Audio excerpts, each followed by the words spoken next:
Savol: tul ayol yoki yo'ldoshi turmada bo'lgan ayol va yoki yo'ldoshi qurbonlik qilmay turib oladigan ayolning o'z oldiga iqtisodi bo'lsa, qurbonlik qilish vojib bo'lamdi? Javob: agar oilada er kishi bo'lmagan taqdirda oila bosh bo'lgan ayolning o'zi va oilasi uchun qurbonlik qilishi vojib bo'ladi. Agar yo'ldoshi turmada yoki yo'ldoshi qurbonlik qilmay turib oladigan ahvolda yo'ldoshining pulidan qurbonlik qiladi.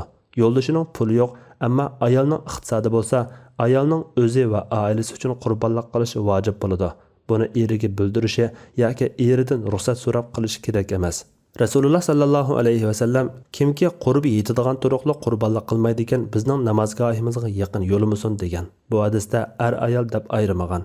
Kuvayt fiqh ensiklopediyasida mundaq kelgan: er kishi bo'lish qurbonlikning vojib yoki sunnat bo'lishining sharti emas. Shunga er kishiga vojib bo'lgandek, ayol kishiga o'xshash vojib bo'ladi. Chunki vojiblik yoki sunnatlik dalillarni ernimi, ayolnimi o'z ichiga oladi.